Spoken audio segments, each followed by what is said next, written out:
이번 바이러스를 통해서 신천지를 낱낱이 명단 하나하나 끝까지 발본색원해서 드러나게 하신 그 뜻이 어디에 있을까요? 우리가 정말 믿는 게 뭘까 하는 것이지.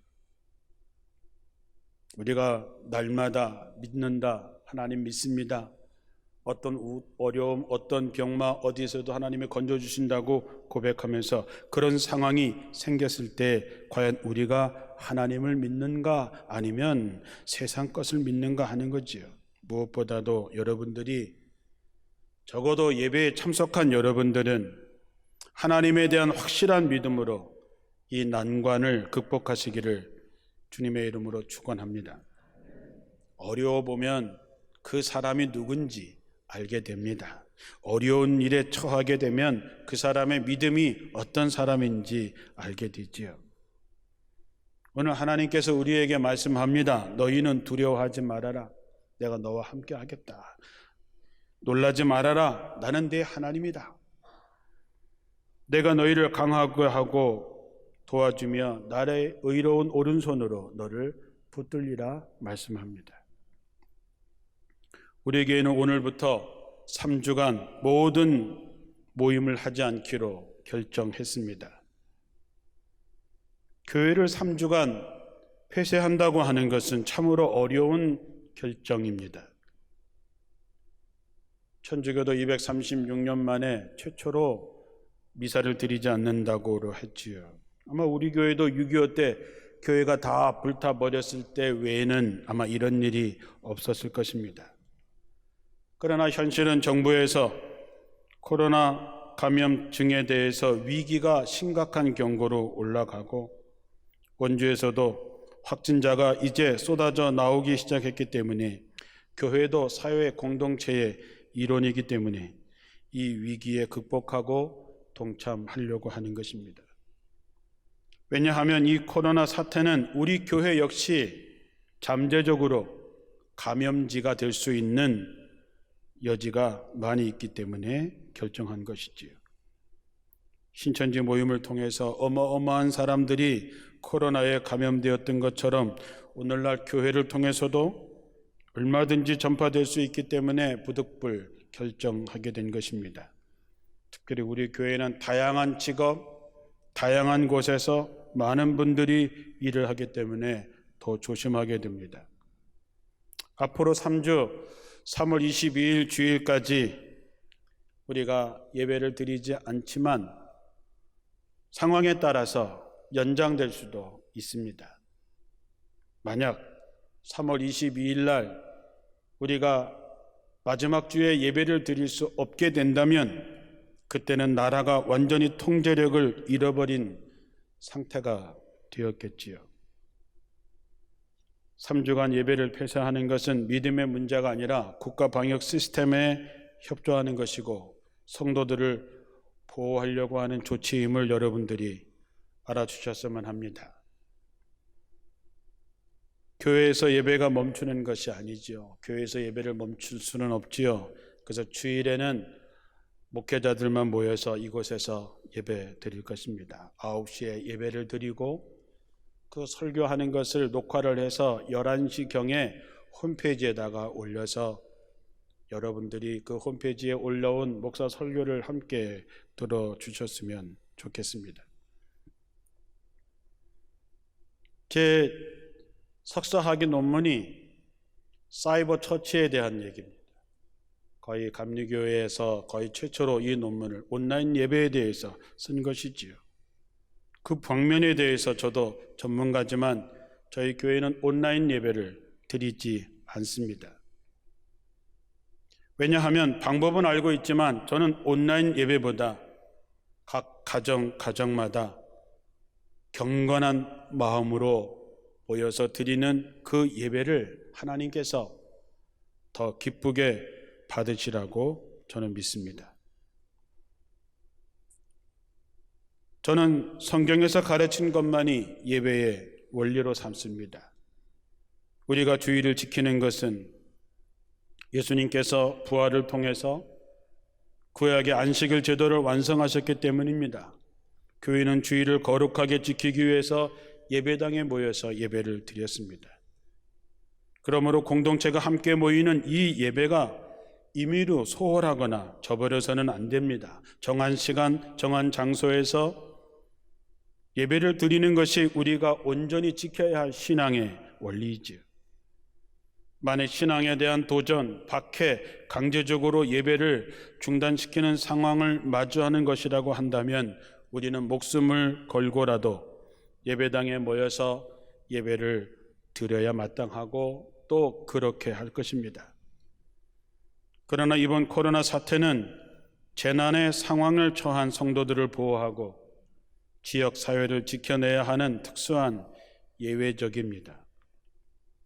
목에 칼이 들어와도 예배의 자리를 지켜야 하지만 예배가 오히려 칼이 되어서 많은 사람들을 위험하게 할 수 있는 상황이라서 어쩔 수 없이 선택하게 된 것이지요.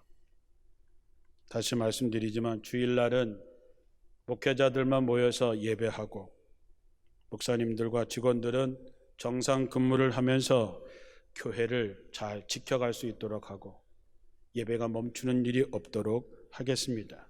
다만 여러분은 3주간 가정에서 예배를 드리는 것입니다. 다시 말씀드리지만 온라인 예배도 생각해 봤지만 사이버 처치에 대해서 논문을 쓴 사람이지만 온라인 예배보다는 각 가정이 스스로 주체가 되어서 가족과 함께 그 어느 때보다도 간절하고 정성을 다하는 예배가 하나님을 더 기쁘시게 한다고 저는 믿습니다. 그래서 우리 교회는 3주간 가정 예배를 드리게 되는 것이지요. 성경적으로도 초대교회의 예배의 장소는 가정이었습니다. 가정에서 드리는 예배는 성경적으로 가장 본래적인 예배의 형태이기도 합니다. 마태복음 18장 20절에도 두세 사람이 모였어도 두세 사람이 모인 곳에 두세 사람이 함께 모여 기도하는 그곳에 주님이 함께 하셨다고 했습니다. 사랑하는 성도 여러분, 이번 코로나19의 확산은 전염병이 창궐하는 천재지변에 준하는 재난입니다. 문제는 우리가 이제 어떤 마음으로 어떤 자세로 예배를 드리는가에 달려 있습니다. 오늘 말씀은 제가 군대 갈 때 친구들이 신약 성경만 있는 기도원에서 나온 쪽복음에 구약의 이사야 41장 10절을 써서 저에게 주었던 말씀입니다. 그 쪽복음을 제 포켓에 집어넣고 예배 갈 수 없을 때 혼자서 조용히 구석에서 또는 창고에서 혼자 예배를 드린 적이 많이 있었습니다. 군종을 하면서 부대에 일이 있어서 아무도 교회 오지 않은 날 텅 빈 예배실에서 혼자 예배 드린 적도 있었습니다. 심지어 주일날 병력들을 모아놓고 설교하다가 고참한테 불려가서 얻어 터지고 와서 설교를 마친 적도 있었습니다. 저는 그 예배들을 수십 년 지난 지금도 잊지 못합니다. 왜냐하면 그 어느 때보다도 하나님의 임재하심과 하나님께서 이 예배를 받으신다고 하는 것을 정말 느꼈기 때문입니다. 이번 가정 예배를 통해서 하나님의 임재와 하나님의 치유하심 그리고 여러분의 가정이 회복되는 경험들을 하게 될 것입니다. 하나님께 여러분의 진짜 모습을 보여드릴 수 있는 시간들이 될 것입니다. 여러분에게 믿음의 가정으로 다시 세워지는 계기가 될 것입니다. 교회에서 예배를 드릴 때도 중요하지만 교회에서 예배를 드릴 때보다 더욱 힘쓸 때 그곳에 임하는 하나님의 임재하심을 경험하게 될 것입니다. 가정마다 정성된 제단이 세워지고 찬송과 기도와 그리고 말씀이 나눠질 때에 제가 느꼈던 하나님의 임재, 하나님이 이 예배를 받으시는 확증들이 여러분의 가정 예배를 통해서 나타나기를 축원합니다. 가정 예배는 가족들을 말씀을 중심으로 한 마음으로 엮는 절대적인 방법입니다. 가족들이 모여서 기도로 하루를 열고 기도로 하루를 다룰 수만 있다면 사탄에게 궁극의 빌미를 결코 제공하지 않을 뿐만 아니라 가족들이 갖고 있는 많은 갈등들을 극복할 수 있습니다. 100번 지당한 말씀이지요. 아브라함이 가는 곳마다 제단을 쌓았습니다. 처음 가는 길, 위험한 길, 항상 위기가 닥쳤지만 제단을 쌓을 때마다 하나님께서 그를 지키시고 그 가정에 복을 주셨지만 위기의 때에, 흉년의 때에 하나님께 묻지 않고 하나님 앞에 제단을 쌓지 않고 애굽으로 내려가다가 실패하고 망신만 당하고 돌아오게 되지요. 베드로전서 2장 9절에 보면 여러분은 하나님의 택하신 족속입니다. 그리고 여러분은 왕같은 제사장들이지요. 이제 여러분들이 스스로 예배자가 되고 제사장이 되어서 하나님 앞에 예배할 때가 된 것입니다. 마침 지금은 사순절 기간이기도 하지요. 그 어느 때보다도 주님과 동행하는 시간 하루하루가 되어서 이번 부활절에는 그 어느 때보다도 의미 있는 부활절이 되기를 바랍니다. 그렇다면 여러분, 우리가 이제 무엇을 해야 될 것인가? 첫째, 예배의 자리를 지키셔야 됩니다. 3월 한 달 매일 가정에서 드릴 예배서를 준비했습니다. 먼저 시간을 정하십시오. 아무 때나 기도하고 시간 날 때 예배하는 것이 아니라 가족끼리 매일 몇 시에 예배를 어디서 드릴 것인가를 결정하는 것이죠. 그리고 하나님 앞에 약속하십시오. 우리 집은 몇 시에 예배드립니다. 그리고 그 시간을 철저하게 잘 지키십시오. 특히 가족들과 잘 지켜낼 때, 자녀들과 잘 지켜낼 때에 하나님의 놀라운 역사를 경험하게 될 것입니다.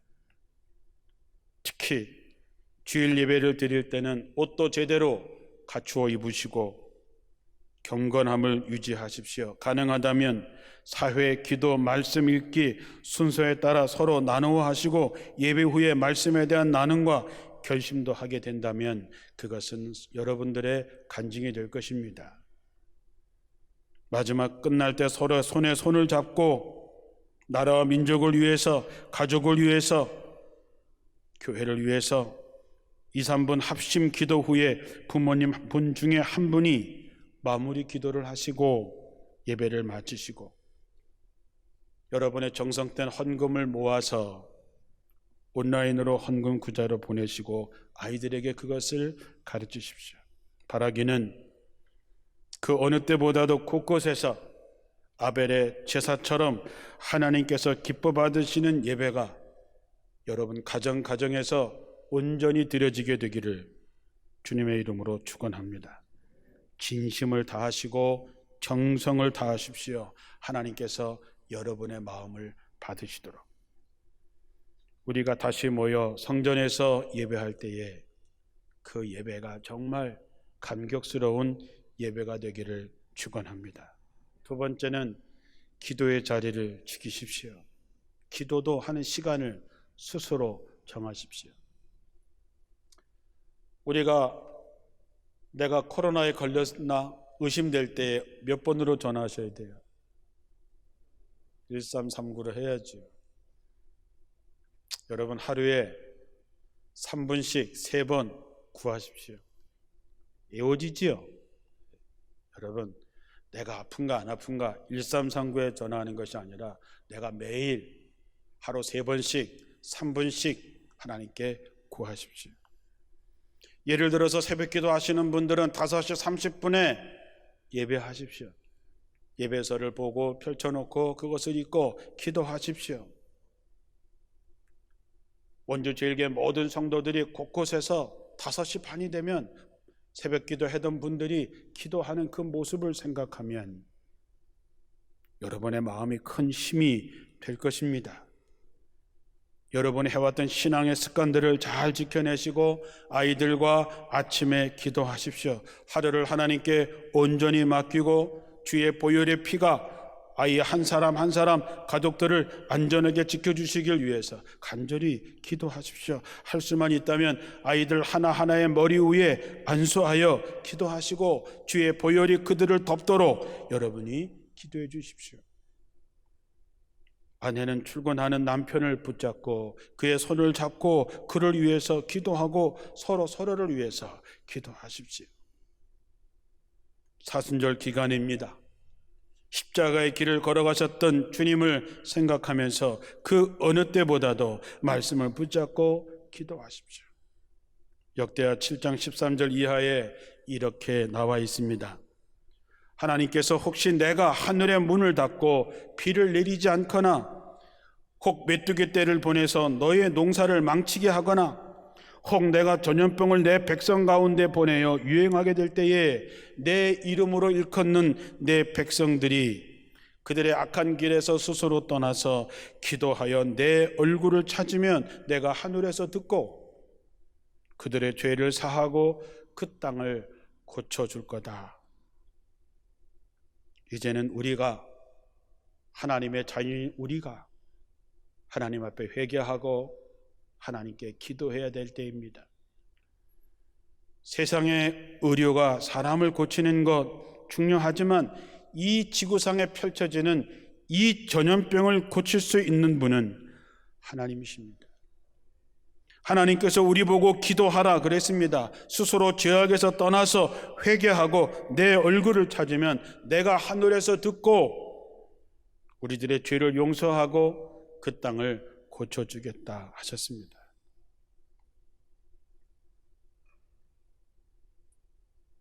철저한 회개를 통해서 거룩함을 회복하시고